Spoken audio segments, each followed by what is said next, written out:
Imana ishimwe cyane, Imana nihimbazwe. Haleluya. Imana nihimbazwe, Imana nishirwe hejuru. Imana shimwa, himbazwa, himbazwa, shirwa hejuru, ushirwe hejuru, himbazwe kubw'ikiganiro gikomeye tugiye kugirana n'umugaragu wawe Yovenema Perias. Kiba ikiganiro gikomeye, ikiganiro gifite ubutsinzi, ikiganiro gifite ubushobozi, ikiganiro gifite kunesha. Kivuze ngo murwayi aramusubiza ati, databuja simfite umuntu unjugunyamo, unjugunyaho nakirira, unjugunya hatuma nkira indwara maranye imyaka 40, unjugunya hatuma mva kw'iki gisasiro. Simfite umuntu unjugunya ahatuma nkiriza ikarande, umuryango ntawe uhari, barandambiwe bansiga. Ariko Yesu aramubwira ngo nubwo wabuze umuntu nturutira abantu, ikorera uburiri wigendere. Kalimo de fa. Katse ko tuvuga ku magambo 3 twambukanye muri uyu mwaka. Haleluya. Kandi akaba ari umwaka umugisha ku bantu bomatanye n'Uwiteka, ku bantu bomatanye n'Uwiteka. Yosuwa 14:13. Yosuwa 12:13-14 ngo nuko na Kalebu ahabwa Heburoni kuko yumatanye n'Uwiteka. Nshatse ko uyu mwaka usesengura aya magambo, ugenzura aya magambo, wita kwa aya magambo, uvuga kwa aya magambo 3 yawe wambukanye y'ingenzi. Irya mbere, kwishaka ukibura. Irya kabiri, gushaka umuntu ukamubura. Irya gatatu, washaka na Yesu ukamubura, bibyara urupfu. Tekinima rubi. Kibazo si ugupfa, kibazo ni ugupfa urupfu rubi. Iyo wishatse ukibura, ugashaka n'umuntu ukamubura, ugashaka na Yesu ukamubura, biprovoka urupfu rubi. Abantu benshi bagiye bagera ku ntego, bagiye bagambirira ibintu bakagera ku ntego, nabishatsemo imbaraga. Zaba nke bagashaka abanyembaraga, zaba nke bagashaka utanga imbaraga. Bageze ku ntego. Si ikibazo cy'uko turesha, si ikibazo cyayo twize, si ikibazo cyayo dusenga, si ikibazo cyo kuyiriza ubusa n'ibindi. Ni ikibazo kimwe gihatsemo 3. Bivuze ngo iyo wishatse ukibura, birashoboka ko wakwishaka ukibura, ariko ntukarekeraho. Uzashaka umuntu, kandi iyo ushatse umuntu, ushaka umuntu wishatse akibona. Iyo umaze ukwishaka ukibura, ugashaka n'umuntu wishatse akibona nawe ukamubura, hari Yesu zonema etrayikenema, we yarishatse aribona, aravuga ngo ni ingerembo. Imana ishimwe cyane. Mu mwaka twambutsemo, ibi ni ibintu bitatu twambukanye. Imana ivuze ishaka kudufashamo, irashaka kugufasha, hakaba ibyo ugezeho kuko wishatse ukibona. Irashaka kugufasha kuko ushatse umuntu wishatse akibona ukamubona. Irashaka kugufasha gushaka Yesu kandi ukamubona. Ibi bitatu dokerima esarima bizatuma ugera, haleluya, Imana yavuze, ndetse ugere no kubyo amaso yawe atabonye n'ibyo amatwi yawe atumvise uzabigeraho. Izi nkingi eshatu nizo Imana inyuzemo ikugeza aho wananiwe kugera umwaka ushize, kuko aho wageze umwaka ushize siho Imana ishaka ko uguma, irashaka gukomeza. Haleluya, haleluya, haleluya. Kuko imbere ntihashira no hejuru ntihashira. Niyo mpamvu uyu mwanya Uwiteka kikuvugaho ko hari ahantu ashaka kukugeza. Hari, haleluya, haleluya, haleluya, haleluya, aho ashaka kugera binyuze mu izi nzira eshatu. Wishatsemo imbaraga, wishatsemo ubutware, wishatsemo ubushobozi, wishatsemo kunesha, wishatsemo gutsinda, wiyongeyemo akabaraga, hari ibyo uzageraho. Umubyeyi witwa Rusi yashatse umugabo arapfa, na sebukwe arapfa, no mu gihugu gipfuye kitari icy'umugisha. Ariko aravuga ati, ubwo nishatse nkibura, ngashaka n'umugabo nkamubura, reka nshake mabukwe ambera inzira. Imana ishimwe. Amubwira ngo Imana yawe niyo izaba Imana yanjye, igihugu cyawe nicyo kizaba igihugu cyanjye. Byarangiye Rusi ageze ku by'Imana, atumvise atanabwiwe, ariko abigeraho. Ko yari ishatse aribura, ariko ashaka umuntu. Haleluya, haleluya, haleluya, haleluya Yesu, haleluya. Imana ishimwe. Birashoboka kuzishaka ukibura, ariko ntuzabura umuntu ukugeza ku ntego. Mukundwa,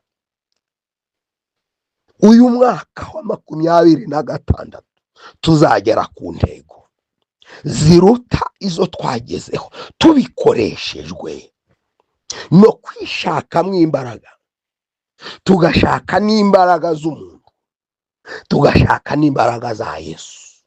Imbaraga ziturimo n'imbaraga ziri mu bantu Umwami aguhaye, n'imbaraga ziri muri Yesu zizatugeza ku ntego.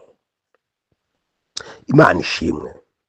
Moridekayi yari asuzuguritse, ntiyaragira umuntu, nawe ubwe ari makiyadoshi, ariko yishakamo imbaraga agera ku ntego.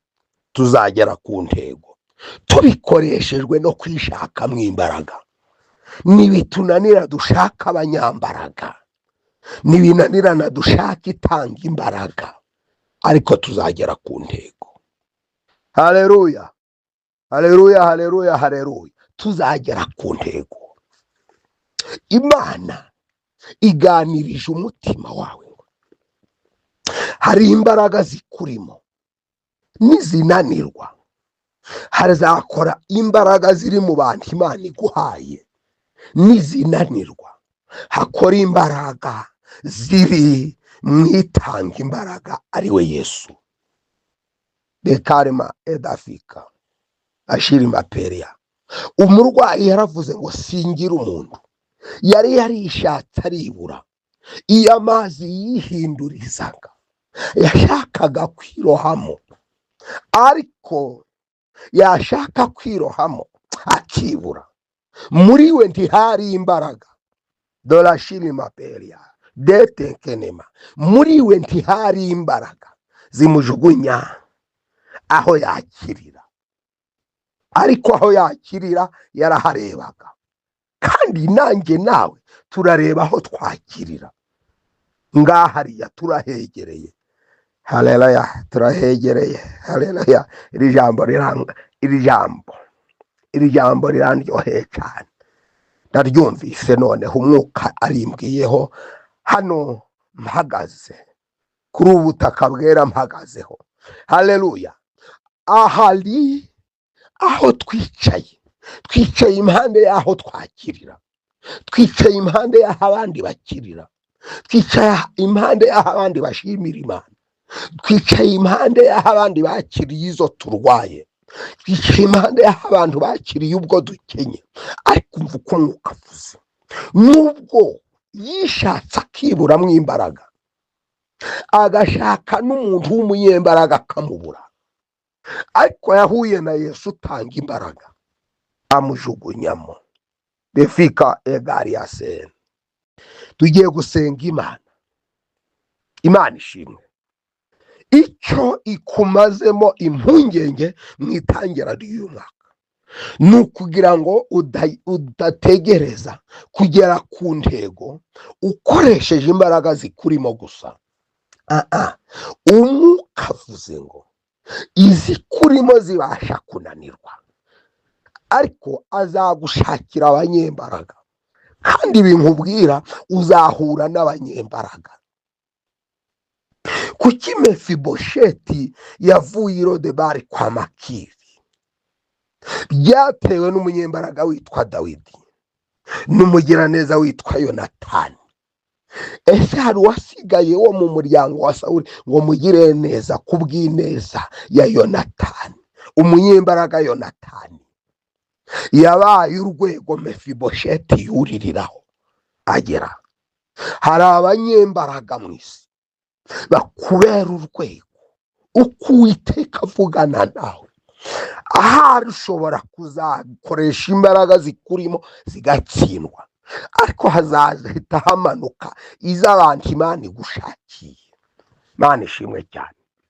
Tabita yari yapfuye, yararwaye, yishakamo imbaraga zirabura arapfa, ariko Imana imushakira umunyembaraga Petero. Defika abantu Imana igushakiye ni abanyamwuka, ni abanyembaraga, ni abahanuzi, ni aberekwa, ni abarondora, ni abatunzi, ni abahawe imbaraga, ni abahawe ubutware, ni abahawe ubushobozi kugira ngo bagufashe kugera ku ntego. Ushimwe Yesu.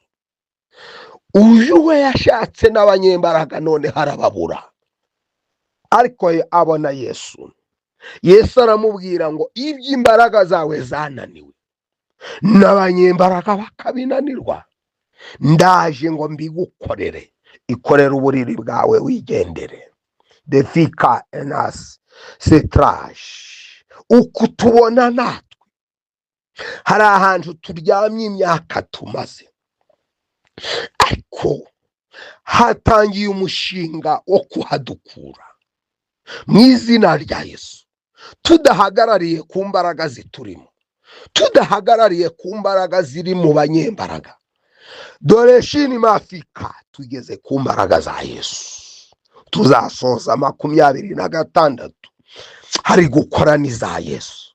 Ubu butatu buzakugeza ku ntego, ubu butatu buzakugeza ku ntego, ubu butatu buzakugeza ku migisha y'Imana, ubu butatu buzakugeza ku ntsinzi, ubu butatu buzagukuraho uryamye, ubu butatu buzagukuraho umaze imyaka 40, ubu butatu buzagukura ku karande, ubu butatu buzagukuraho imbaraga zikurwanya, ubu butatu buzagukuraho indwara yagutinzeho, ubu butatu izi mbaraga zikurimo n'iziri mu bantu Imana igushakiye, n'iziri mu iyo Mana igushakira abantu, bizagukura ku gisasiro umazeho imyaka izwi nawe wari nkanima Erasine Defika.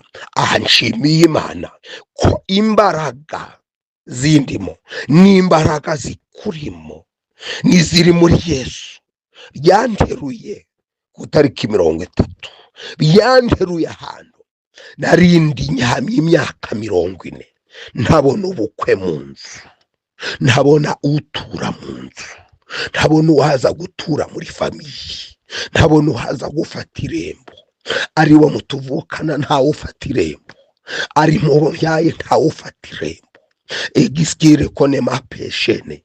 Ariko 30 imbaraga z'ubumana n'imbaraga zindimo n'imbaraga zikurimo zarahuye zirema ereko ikirori, tugera ku ntego bafata irembo ry'imfura yanje.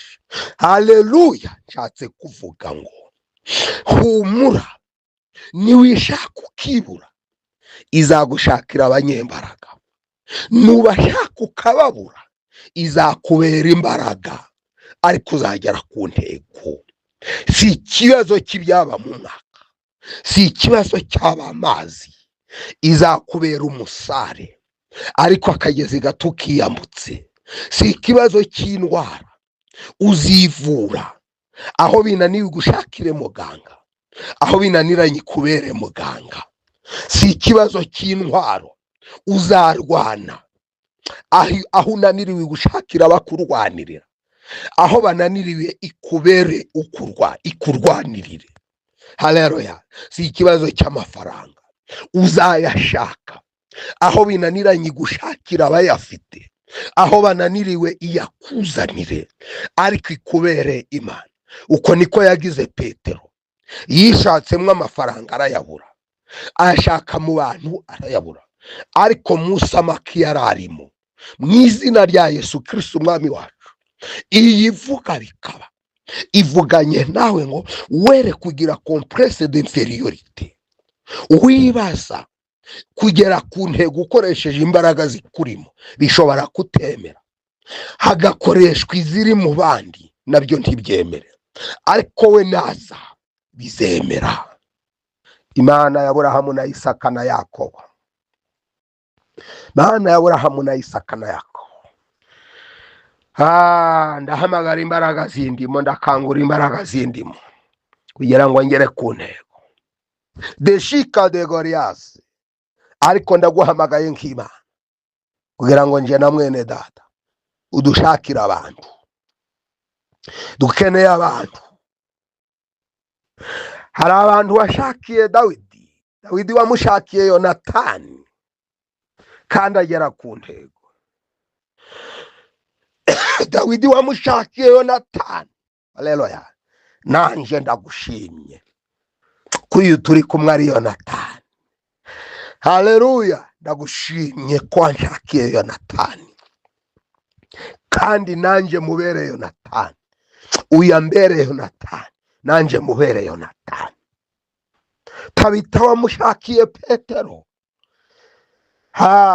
kandi na Tabita nawe hari abo yabereye mama. Uyu mwanya wa none reka mwene data mubere Petero, ambere Petero. Haleluya. Haleluya. Haleluya. Muri uyu mwaka 2026 mbaye Petero na wabaye Petero, kandi tuzagera ku ntego. Aho tunaniriwe uzaze uca uwo mugozi. Ndagushimiye mwami ko dutangiye umwaka dufite inkingi 3 zikomeye. Elemashia fika iminika, umunara umwe uri muri twe, umunara wa kabiri uri muri bene data, umunara wa gatatu uri muri wowe. Iyo minara eshatu ntibura konegisiyo. Iyo umwe wabuze konegisiyo, undi uba uri konegite. Deshika de Goria, iyo izatugeza ku ntego. Ndagushimiye ko uyu mwaka musha turiye umutsima utera imbaraga. Mwene data apange kugera ku ntego, atarebye izimurimo, arebe n'iziri mu bandi uzamushakira, n'iziri muri wowe. Atarebye iziri mu nshuti ze, n'inshuti ze zananirwa, ariko uzaba uhari, ariko tugere mu bakiriro. Byambaje nizeye izina ryawe Yesu, urakoze, amen.